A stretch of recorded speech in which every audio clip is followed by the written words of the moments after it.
का औद्योगिक क्षेत्र कोटा साई कालाम माननीय सदस्य सभापति महोदय, आपने मुझे बोलने का मौका दिया। मैडम, आपका शुक्रिया। बहुत धन्यवाद। बजट की स्पीच में फाइनेंस मिनिस्टर ने 4 बरादरियों का जिक्र किया। भारत की सबसे बड़ी अक़लियत मुसलमान है, 17 करोड़। मैं हुकूमत से जानना चाहता हूं कि क्या 17 करोड़ मुसलमानों में गरीब नहीं है, नौजवान नहीं है, किसान नहीं है, ख़वातीन नहीं है?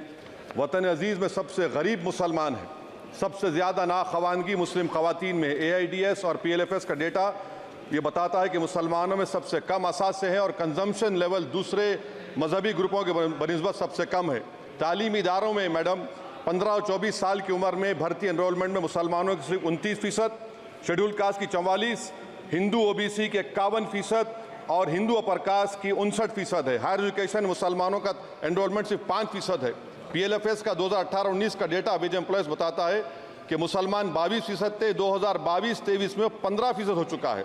सेल्फ एम्प्लॉयमेंट में मुसलमान, हिंदू, सिख से ज़्यादा 58.4% है। रेगुलर वेज एम्प्लॉयमेंट में सबसे कम मुसलमान है 15% और कैजुअल लेबर में सबसे ज़्यादा मुसलमान 26% है। तो मुसलमानों का शेयर रेगुलर एम्प्लॉयमेंट में लॉस हो रहा है एम्प्लॉयमेंट का।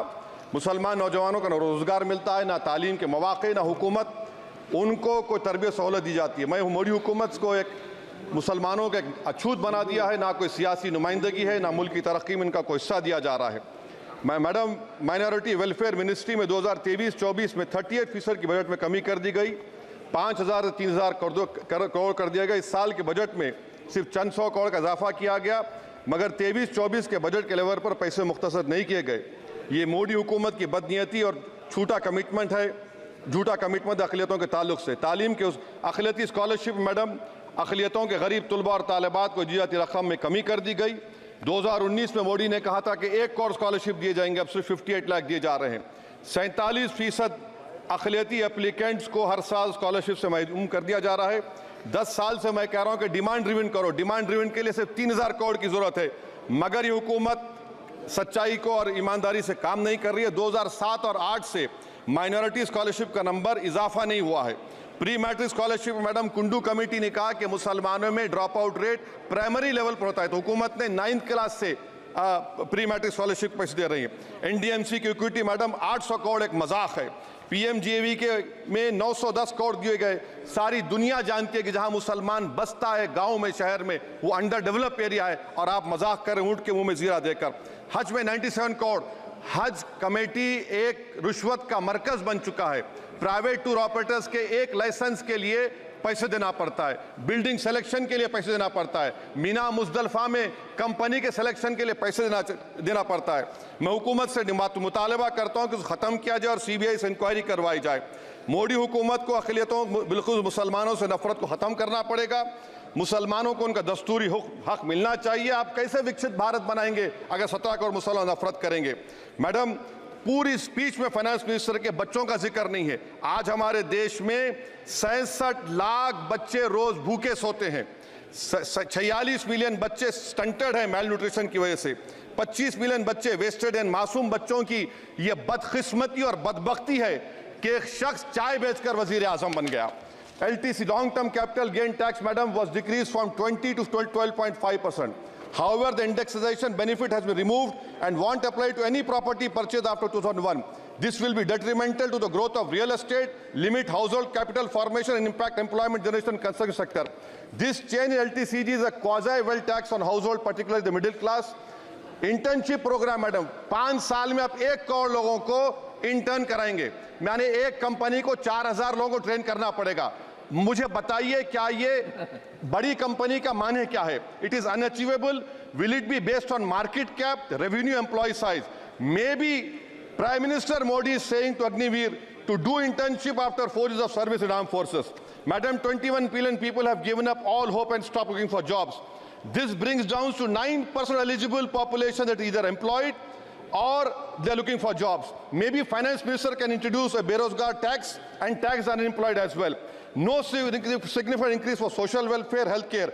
It looks like Prime Minister Modi is saying, देश की मिडिल क्लास की संपत्ति पर पहला हक हमारे अलायंस का है. In real terms, when adjusted to inflation, the allocation of health AB, PMJ has declined. Modi is saying he said heal in India during G20. The reality is India is hurting. Madam, this government wants to increase FDI from China. Is the Prime Minister not concerned that our armed forces cannot patrol 26 patrolling points out of 65 in Ladakh? Maybe the Prime Minister wants the Chinese monopoly Indian markets. Import from China have crossed 101 billion 2024. Prime Minister Modi says Khelo India, but in reality the budget has shown that Modi government policy is Jhelo India. गरीब, middle class, farming, city dwellers, men and women, सब मोदी को झेल रहे हैं. Madam, in the current financial year, in February 5th, 15,993 MSMEs have been closed. Total MSCs closed have 35,680. Andhra Pradesh bifurcation. This parliament passed a law. For last 10 years, Modi government has shown their intellectual dishonesty in not giving ITR, IIM, Bayaram Steel Factory, Railway ko Hazipet, recognition of Palmaru as National Irrigation Project. This shows intellectual dishonesty of this government. Madam, I end my speech by quoting a famous poet, and I'm amending certain verses. 133 crore इंसानों, जिंदगी से बेगानों, सिर्फ हुक्मरानों ने हक तुम्हारा छीना है. खाक ऐसे जीने पर ये भी कोई जीना है. बेशऊर भी तुमको बेशऊर कहते हैं. सोचता हो ये नादान कैसे हवा में रहते हैं.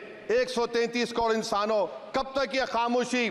चलते फिरते जिंदानों, गरीब खवातीन, नौजवानों, किसानों से रोने की सदाएं आती हैं. जब शबाब पर आकर खेत लहलाता है, किसके नयन रोते हैं, कौन मुस्कुराता है? काश तुम भी समझो, काश तुम भी जानो किस कदर भयानक है जुल्म का ये ढब. देखो रख से आतिश व आहन देखते ही जाओगे, होश में ना आओगे. और अनएम्प्लॉयमेंट पर अभी बोला गया नौकरियां दे रहे हैं, तो शायर ने इनके बारे में अच्छा कहा कि फूल शाखों पर खिलने लगे तुम कहो, जाम जिंदों को मिलने लगे तुम कहो, चाक सीनों के सिलने लगे तुम कहो. इस खुली झूठ को, जहन की लूट को मैं नहीं मानता, मैं नहीं जानता. शुक्रिया मैडम. माननीय सदस्य श्री